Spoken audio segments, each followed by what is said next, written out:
Filthy Animals is an ecology podcast for adults. Episodes may contain strong language and graphic descriptions of natural phenomena. A more detailed list of content warnings is in the episode description.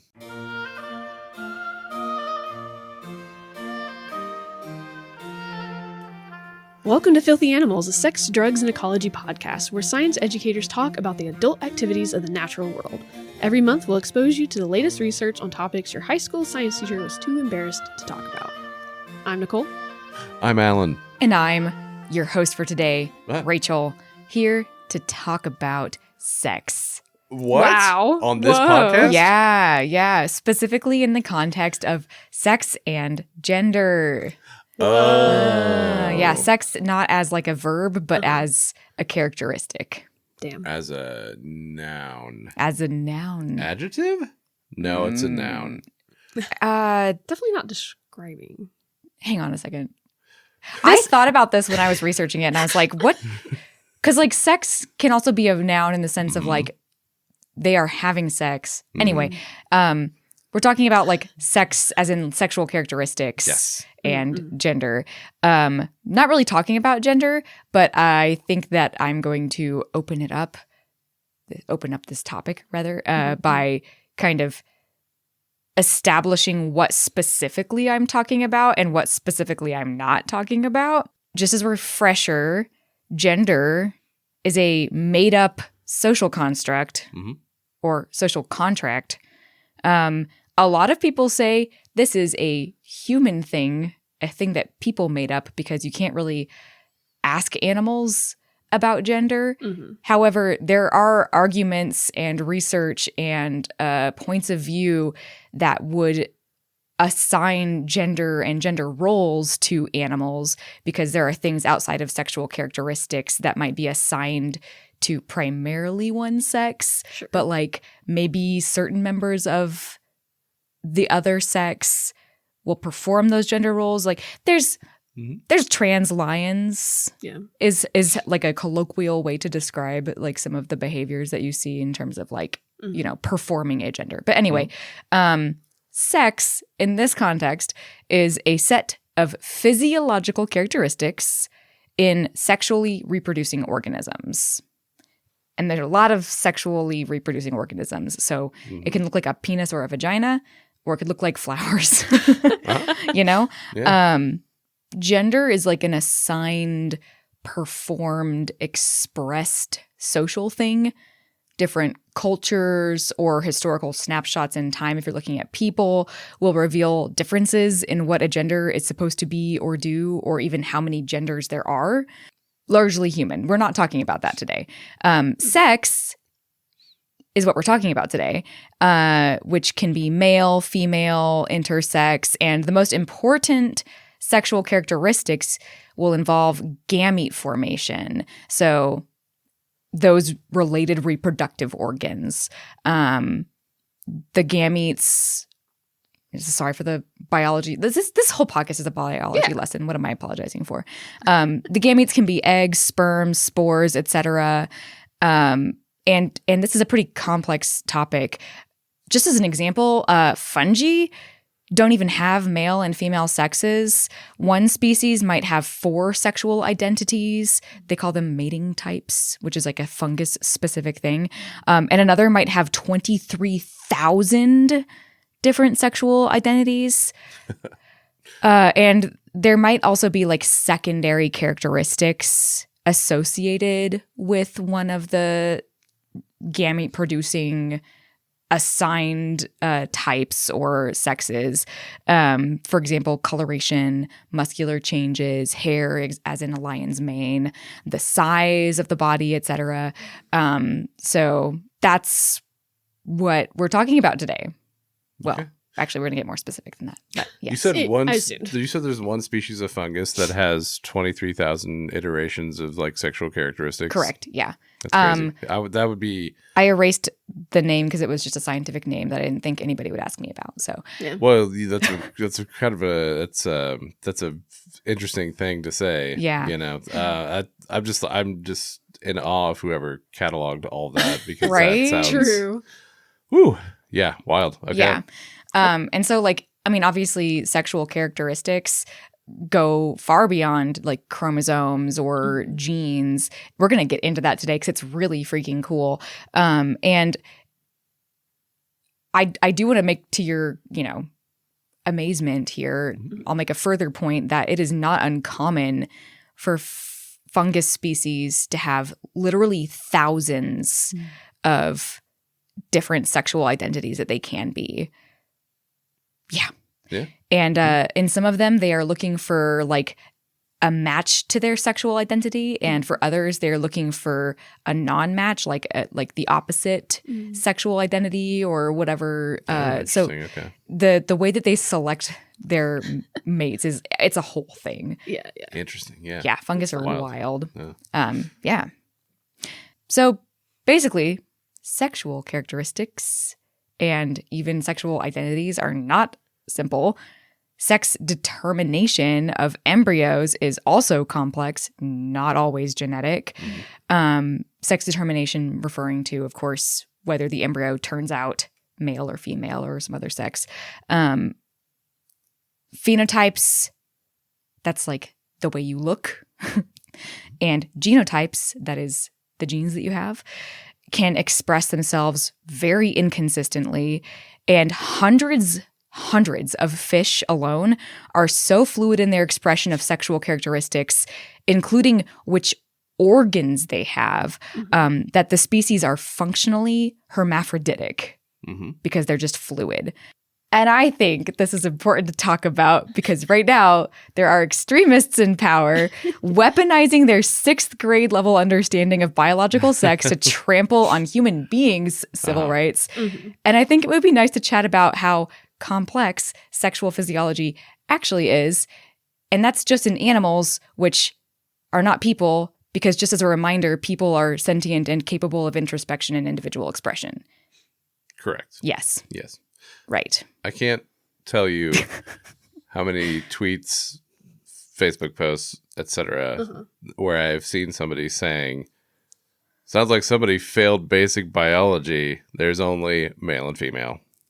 And I can't tell you, like, that's such a common talking point. It kind of makes your brain bleed a little bit. It's infuriating because it's just it's so ignorant. Far from reality. Yeah.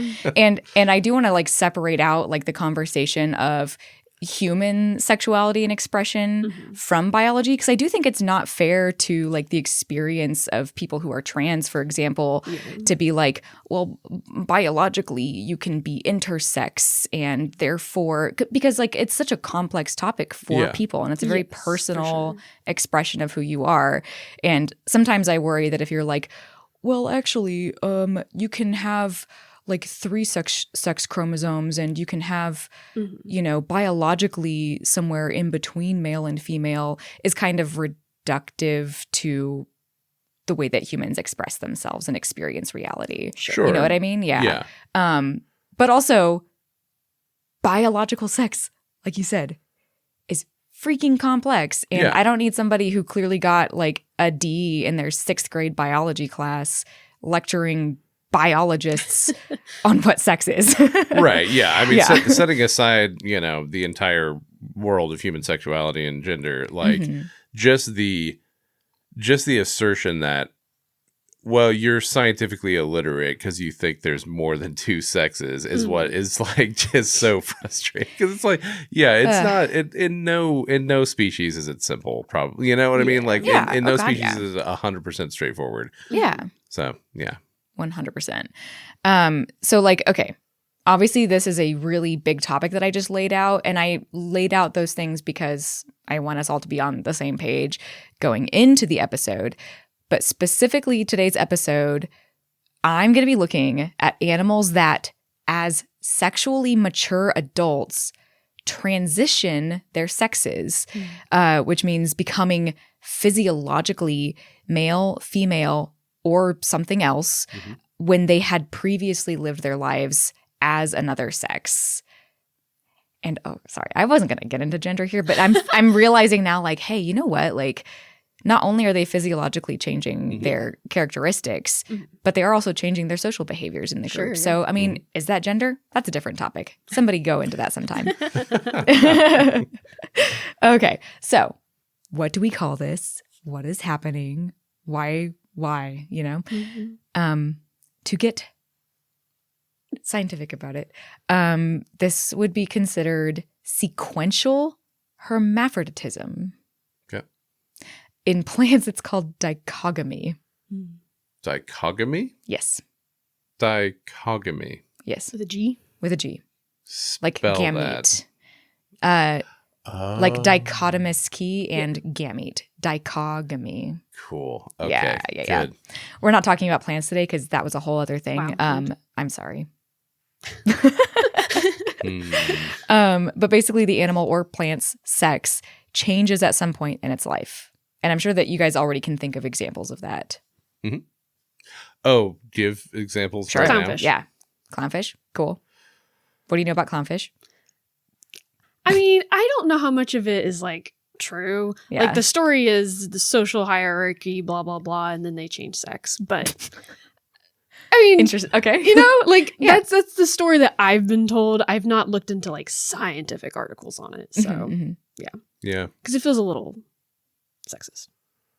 Oh, there's a lot of like patriarchy lens of like old timey scientists delaying us understanding what's going on. Yeah. Like, for example, it was thought for a long time by old timey scientists that there would be basically no benefit to going back to your original sex, Yeah. especially if you were female going to male. Like, why would you ever go back to being a female?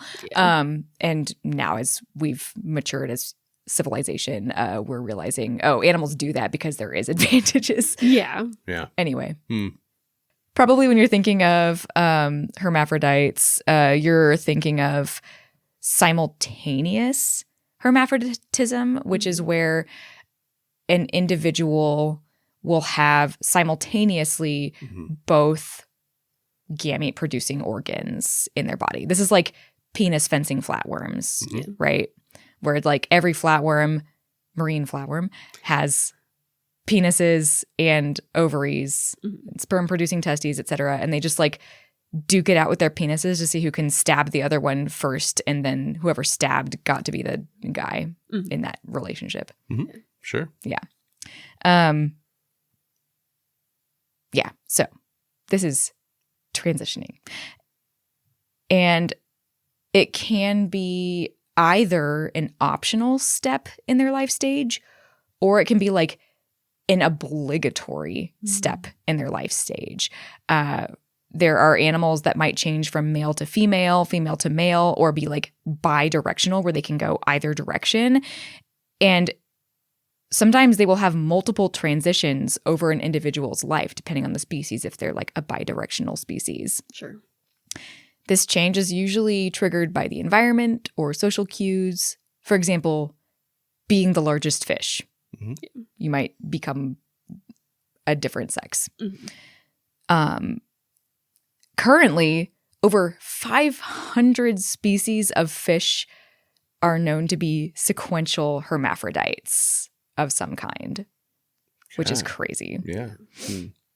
So it's pretty common in this world. Fish are, as far as I could find, the only sequential hermaphrodites that in the vertebrate world, but it's also very common in invertebrates. Gotcha. Even things like there's jellyfish groups where jellyfish are normally all just hermaphrodites. They have both sexual characteristics, whatever.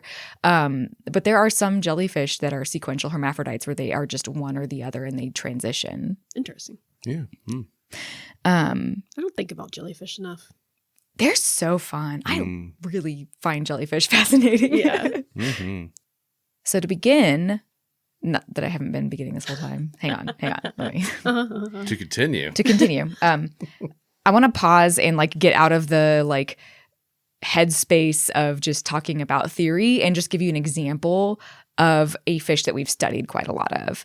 So This fish is called the bluehead wrasse, and this is a pretty detailed example from a 2020 study published out of La Trobe University in Australia.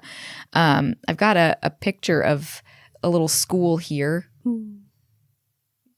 You can see there's quite a few little fish, maybe like 10 or a dozen or so.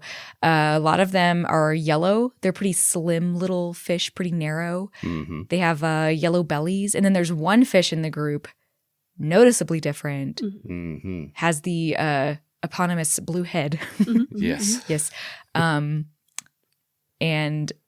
some pretty stark characteristics that are different. Yeah, for sure. The black and white striping is crazy. Isn't that pretty? Yeah, it's a handsome fish. Yeah, it got a blue head and then this like little collar of colors. Yeah. And so the yellow white striped guys are females, and then the males will have that blue head. This is sort of a classic female first sequential hermaphrodite. So every single fish in this species starts their life as a female. They will be juvenile females, and then they will mature into adult females. Some of those change sex to become adult males. And in fact, a proportion of those young females will become a male without ever actually breeding as a female. We would call those a primary male, which I think is like the fish sex change version of like a gold star lesbian. Okay. Yeah. Uh-huh. Yeah. That makes sense. I'm sure that made sense to everybody who listens to this podcast. Great. Okay. Yeah. So these guys, the way that they determine whether it's time to change sex has to do with removing the male that's already there. If you remove the male, the largest female in the group will change her sex. Within minutes, her behavior changes to that of the typical behavior of a male. Within 10 days, her ovaries have transformed into sperm-producing testes. And within 21 days, she visually appears completely male, and she is considered fully transitioned. Dang. Interesting. That's so fast. Yeah. I don't know about the timeline, but that's pretty much how clownfish work too. With the social hierarchy and losing a male, and then Yeah, it's also true in clownfish. And it's a really broad group, so I'm not sure if it's true of all of them. But the typical example of clownfish, they are all female. So they're obligatory sequential hermaphrodites. They all start their lives as female and do this sort of sex change thing as situation evolves in their life. So how does this happen? Like, how within minutes of losing a dominant male does a female go like, all right, guess it's me. Like, it's up to me. I'm going to, turn into a guy.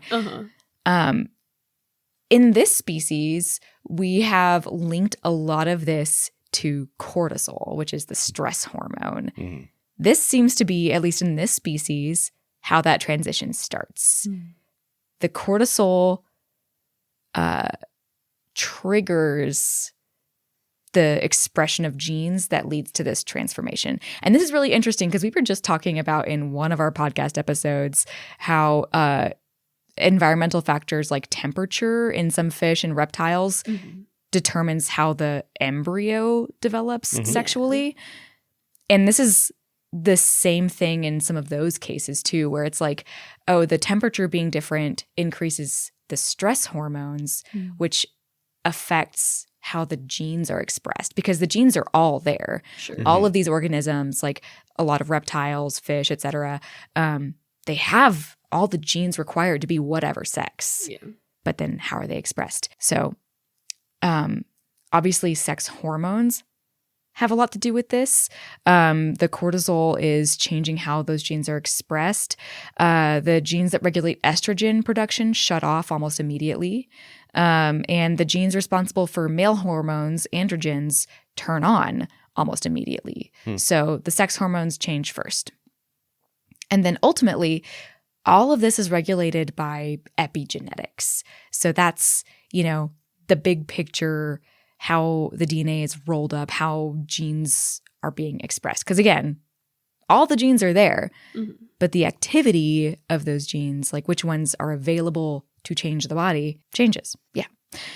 Chromosomes are not the deciding factor. It's just all regulated by the environment. And what's especially interesting in this species, and I don't know that this has been studied or demonstrated in other species, but they found in this 2020 study that there was a very embryo-like gene activation happening during this transition for this species. Okay. Which is really interesting. This was actually the first time they'd identified that some genes that are active in embryos and stem cells turn on during this transformation.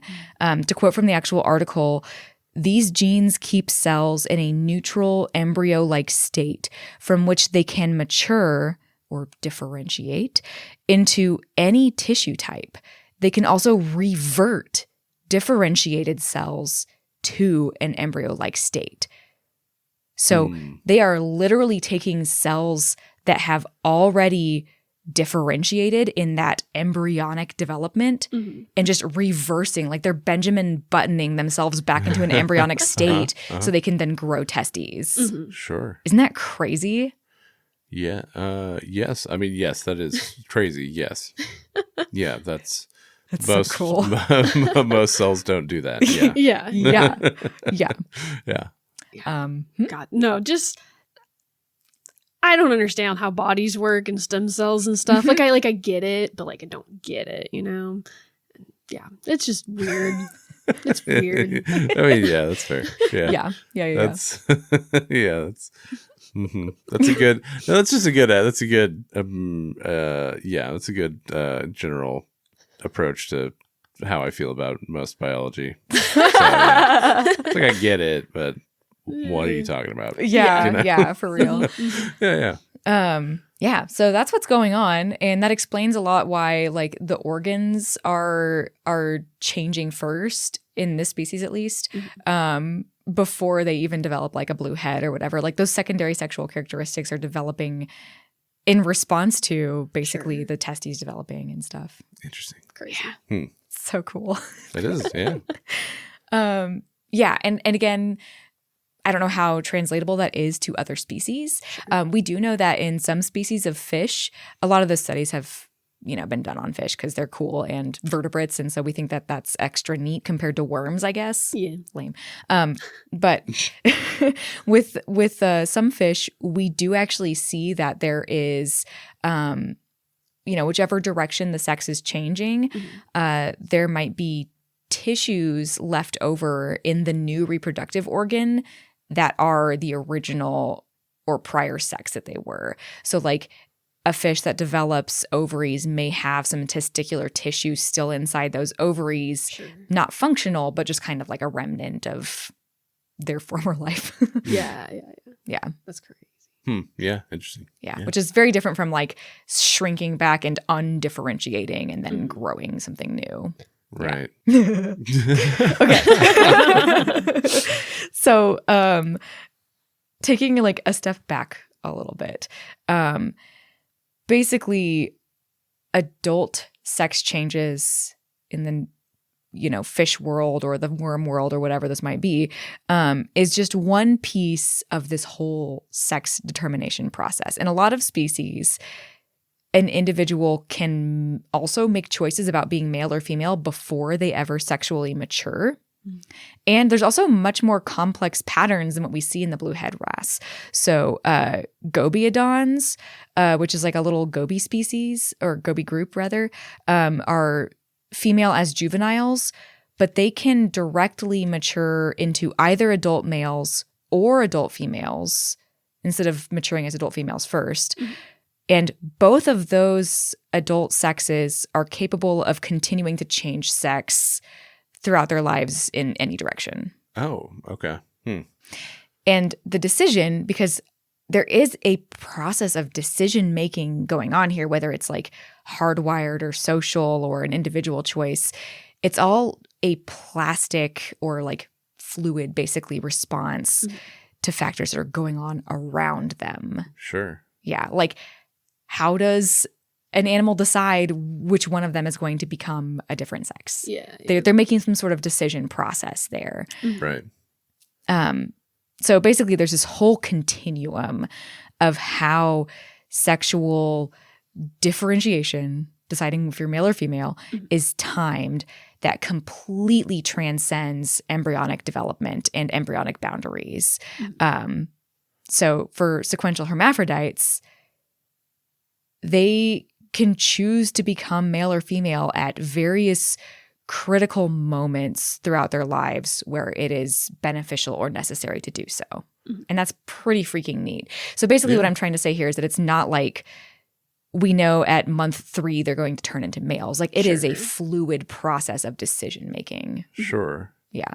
Is this a hormone mediated thing? Like, because you said cortisol played a role with that one species, the wrasse, which is a stress hormone, right? So it's like, it's just completely decided by, we're in a bad situation as a population, so we need to change up the sex ratio, breeding strategy, that kind of thing. Sometimes, yeah. Okay. And sometimes it's more complex than that, and we don't really know what is mediating the response. Like I don't think it's always clear. Like we can decide pretty clearly maybe why they would choose to transition. Sure. Because we can measure some benefit to being male or female in different situations. But like here, I'll go into another example. Remember that episode we did on how horrible explosive breeding frog sex is? Yeah. That frog that I talked about a lot in the episode, the common frog or the grass frog, aka the winner of that battle of dangerous breeding. In that species, inexplicably, sometimes old females will just switch to being males. I don't blame her. Yeah, right? But like how, like they're all stressed out all the time. Yeah. So like it's, how does like an old curmudgeonly big female decide like, you know what, it's my time to become the male? I honestly don't know. I didn't look into that. We may not know that answer. There's one example. I'm skipping ahead because there's a really relevant example here. Oh yeah. Okay. So the classic examples we've talked about so far are like harem species where there's like a dude and a bunch of girls. So it's really obvious why you might want to be the dude or have a dude around, right? In coral gobies, which are actually really similar ecologically to clownfish, they are monogamous. So there is a male and a female pair, and it's just the two of them. They're not really competing with like a whole harem or a bunch of other individuals.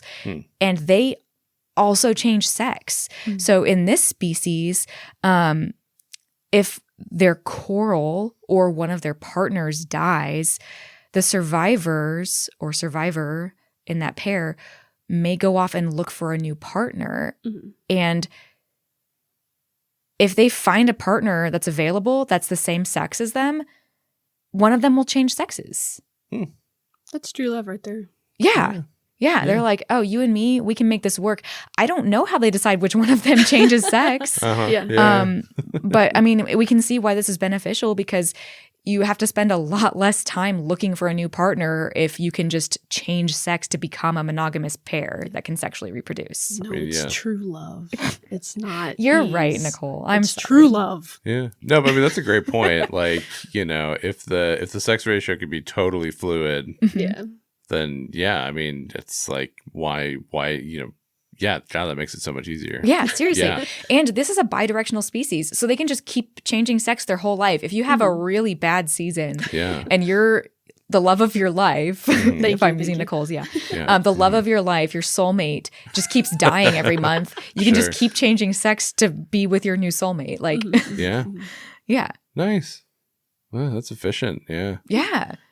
Again, I have no idea how they decide which one is which. It seems like a lot of the time it's size dependent. Like, in some species, being bigger makes you a better candidate for being the female because you can make more eggs. And sometimes it's more advantageous to be the bigger one and a male because you can fight things off. It's just so dependent on the social life of whatever species. Sure. Yeah. Yeah.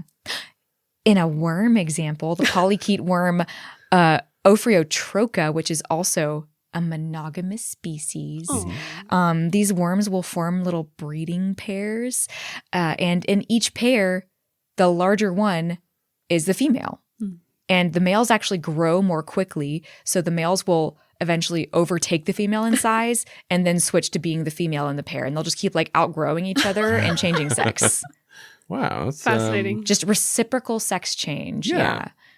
Sounds competitive. Yeah, I'm the girl now. Is this the hyena of the worm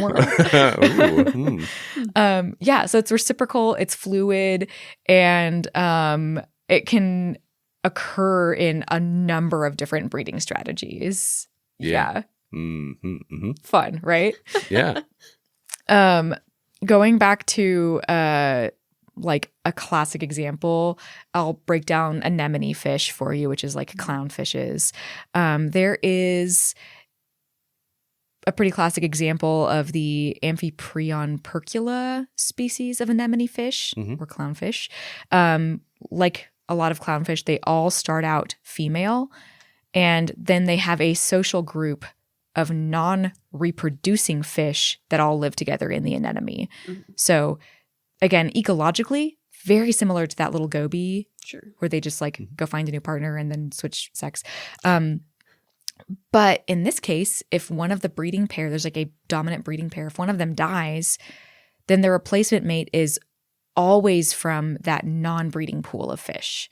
And so whichever one, for some reason, gets elected the new, member of that pair, then they will change sex as appropriate to slot into that breeding pair.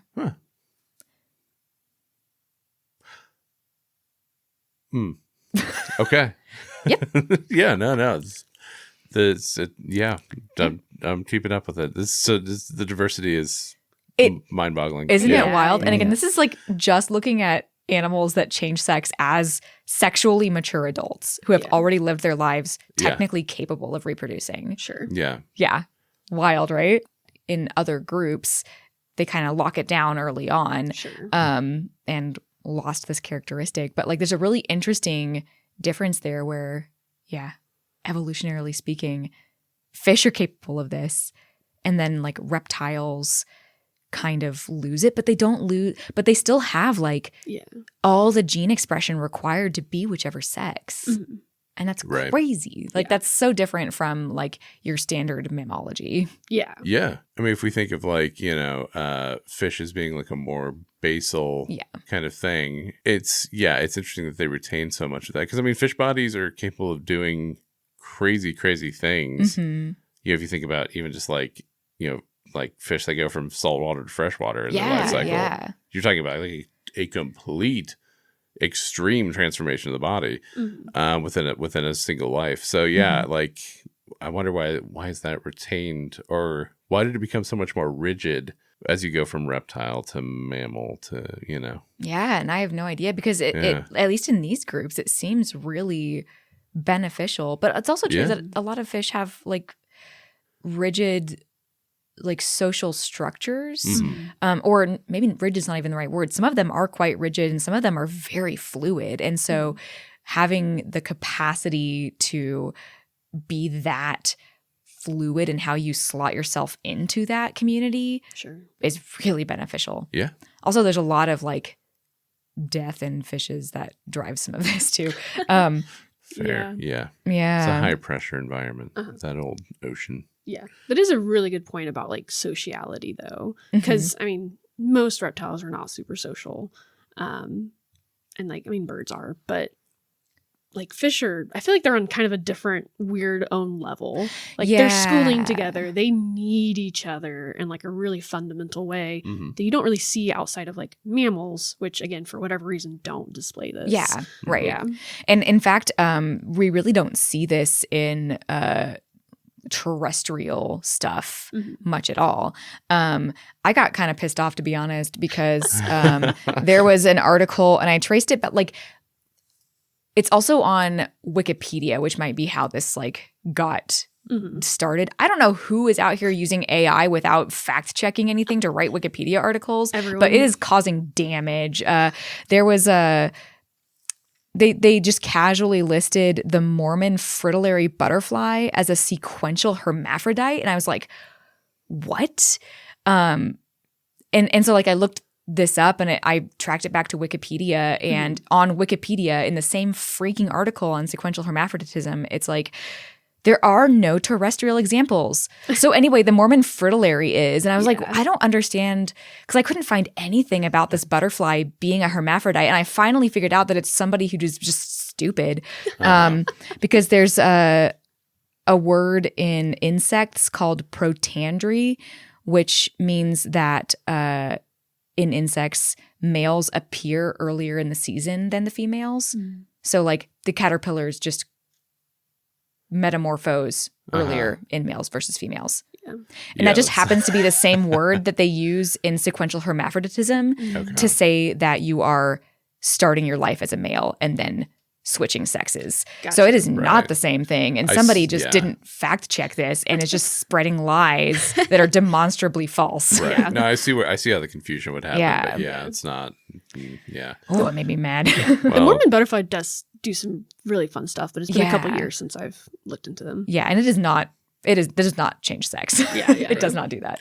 Important PSA to whenever you Google something and you get the AI assisted answer, go ahead and click on the sources that the AI is pulling in. Please. Go ahead and read the primary source for that information, because the AI can really misconstrue it in a way that is the opposite of what's true. Like I looked up one time if a food was safe for my rats, and I knew that it was safe, but I was just double checking like if there was like a toxic level of it. And the AI overview was like, this will instantly murder your rat. And I was like, no, where did they get this from? And that's dangerously inaccurate. I mean, that happens a lot in pet husbandry. It's very annoying. Go ahead and add fuck to the end of your Google search and it'll take the AI out. Oh, that's nice. Nicole told me this last night and I tested it. It was very helpful. Oh, okay. Yeah. Cool. If you're like, why do I keep getting this error code in my video game? And you add fuck to the end, it doesn't try to give you some bullshit AI overview. Yes. Nice. Okay. Outsmarted the system. Yep. That's right. So good. Let me give you another example of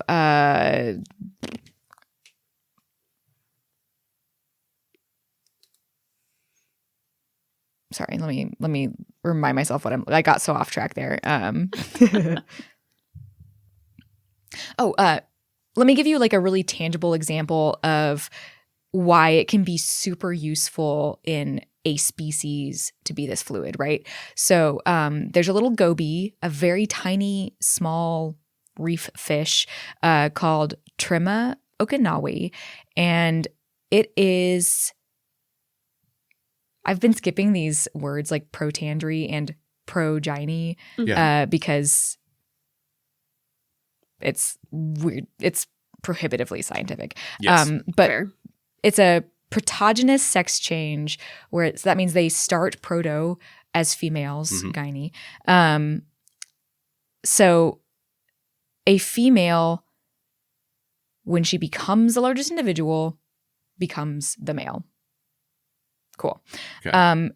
This is a very small fish, like to the point of being among the smallest vertebrates that exist. So they get eaten a lot. And often they only live for a few months. Okay. Basically, if they have a shot to breed, they have to shoot their shot like immediately because it's so likely they're going to die. And also there's a lot of really unpredictable changes in their social hierarchy constantly because they're always getting eaten. Dang. Yeah. So in this species, the largest male is the male that gets to breed.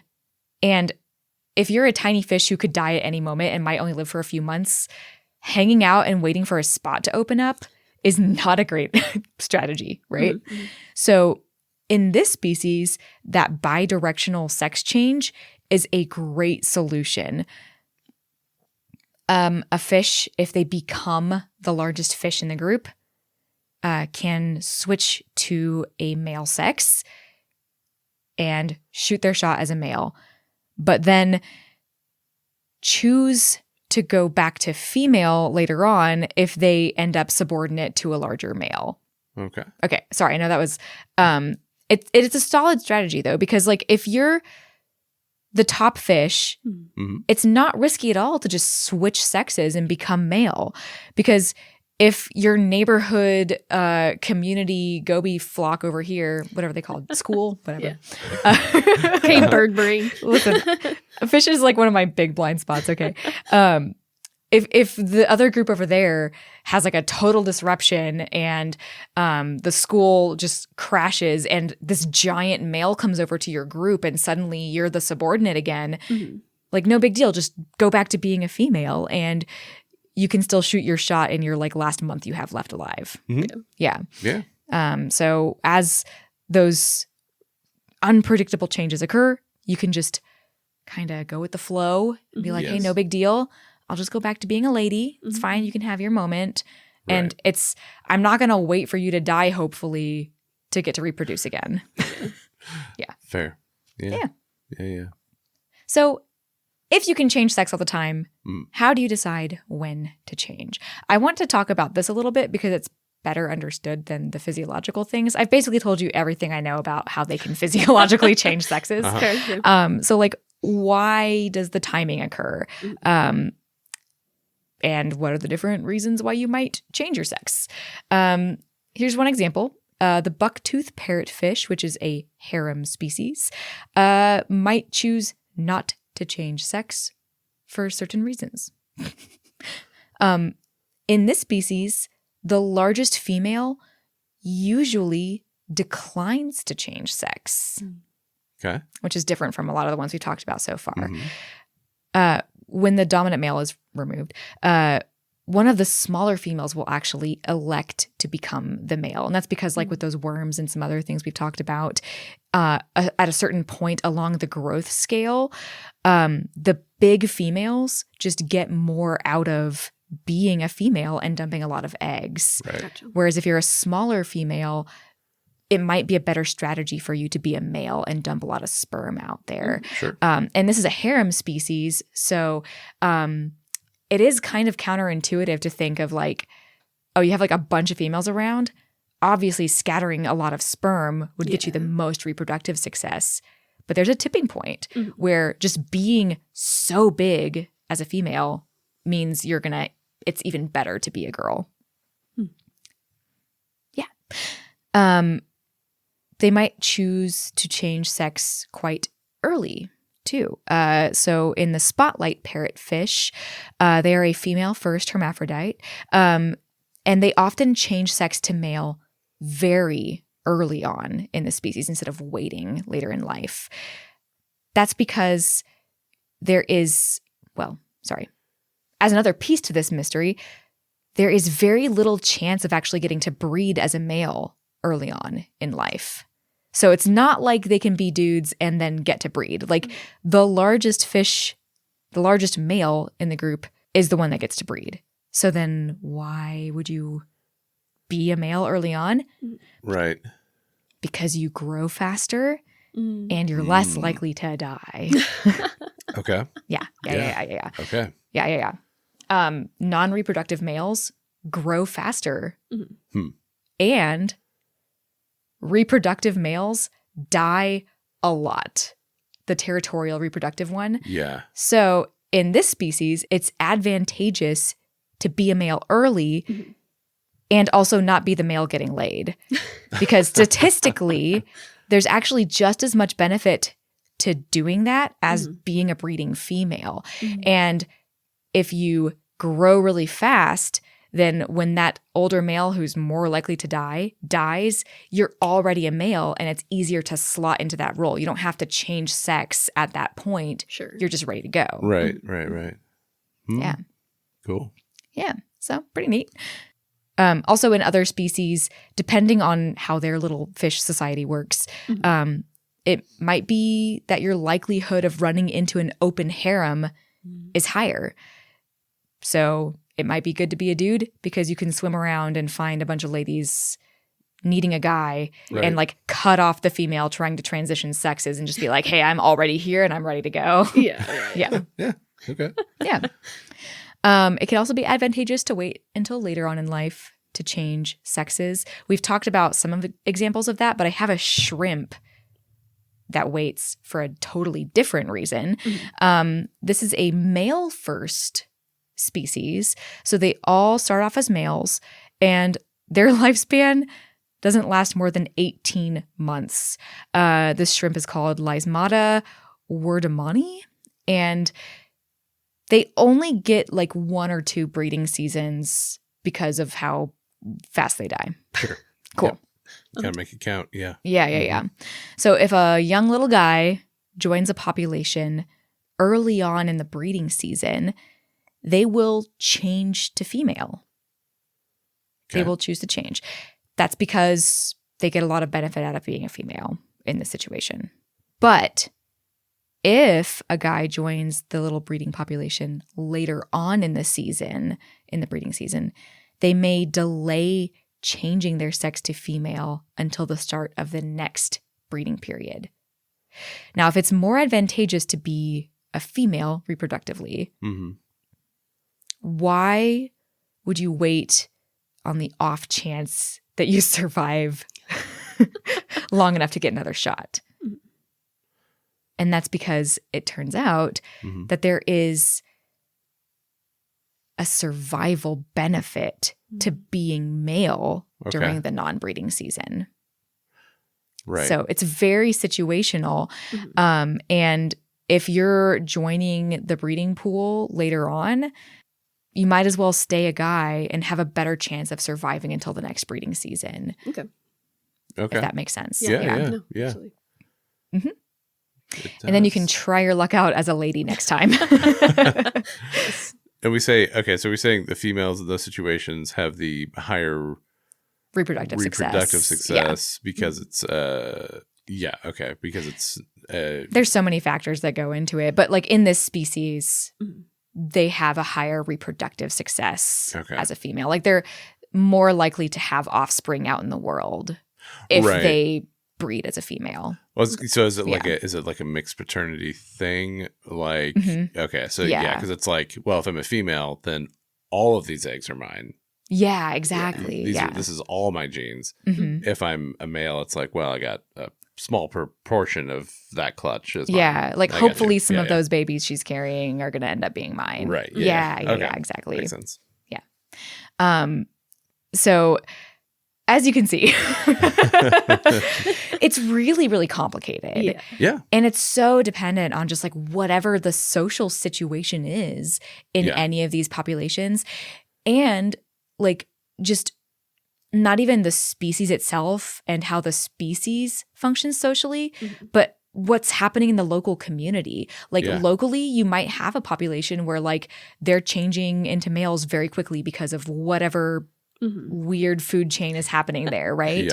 And the same species in a different reef might be experiencing a totally different strategy because of that individual situation that they have going on. So there's so much fluidity and there's so many factors going into these decision-making processes.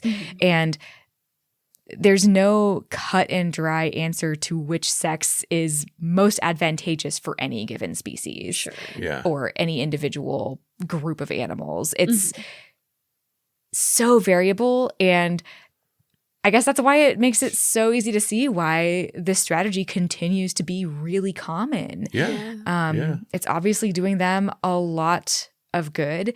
And even though it seems like it would be really costly to like grow a whole new set of organs and go through this whole stressful situation, it obviously works. It works for a lot of species.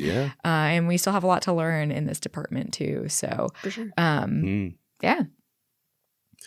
I mean, it is, again, it's still just stunning to me because 2 of the last 3 you mentioned were parrotfish. So we're talking like really closely related organisms that have a huge difference in the way they develop and reproduce and in their social structure behind all that. Like that, that doesn't happen in a lot of other, in a lot of other taxa of animal. There's not like, it would be shocking to think of like, okay, you have two species of deer and it's like, okay, right, one species of deer is like what you'd expect, but then the other is like, well, sometimes if a large buck dies, then one of the does is going to grow antlers and testicles and like start mating, that's it's crazy. It's crazy. Yeah. And like, I mean, reflecting back on like all the variety of what we've talked about, it's not only that like closely related species can have totally different approaches to how they decide if they're male or female. Yeah. But like the same ecological role might be completely different. So it's not like, if you live in anemones, this is the best way to do it. Sure. No. And totally different structures like the harem structures versus monogamy. Yeah. It's not like, well, if you're a monogamous species, there's no reason to change sex. Like, no, that can be very beneficial. Yeah. And so, it's across any other category of ways to be a fish or a worm or whatever, you can find strategies where changing your sex can be advantageous. Sure. And is common and even obligatory as a part of your life cycle. Yeah. Yes. Yeah. I do think that gobies as a group, don't quote me on this, but I think that gobies as a group largely change sex. But yeah, again, it's like not a consistent rule for groups of animals. Yeah. In this. So anyway, that's all that I had for you. Oh, and okay. Sorry. No, we still had 23,000 different sexes of fungus to talk about, but for a different episode, I guess. Okay, that's fine. That's fine. Silence. No, I am not trying to get into that. That's insane. It was hard enough to verbalize all of the nuances of what we were talking about on this. Yeah. I couldn't tell you what on earth is happening in these different sexual types of fungus. I don't think, Get out of here. I doubt any of us actually know. No, absolutely not. I've definitely looked into it before and I just gave up. I was like, that's cool. Moving on. Cool. I'm not reading all that. Happy for you though. Oh gosh. So, just as like a conclusion takeaway for this episode, how sex is determined is not only happening completely outside of embryonic development, but it frequently occurs in fully adult animals in a species. And that does fly in contrast to the way that you learn the very, very, very basics of biology in 6th grade. Yes. When you're relating just to mammals and animals that are very similar to humans. The world of sex and the world of how animals develop sexual characteristics, incredibly diverse. Yeah. And there's so much more that we could look at and talk about outside of this too. Yeah. It's not always a stable, static trait neither is the social environment that surrounds it. So, yeah, absolutely. Yeah. So anyway, thanks guys. Yeah. Happy Pride, y'all. Yes. Rachel, thank you for that incredible episode. You're so welcome.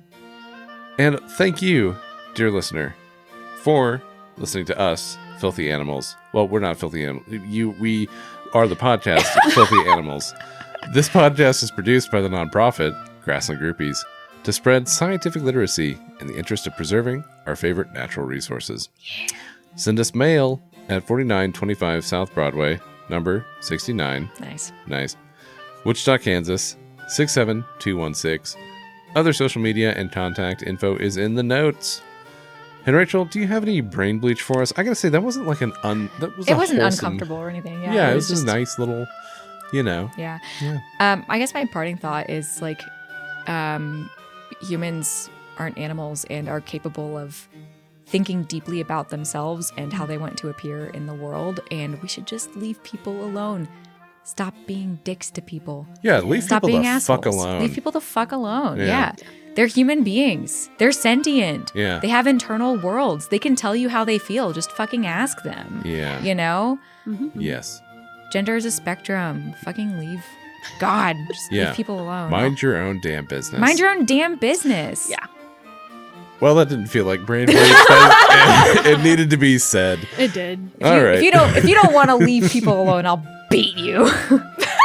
have a lovely Pride Month. We'll see you next time. Bye.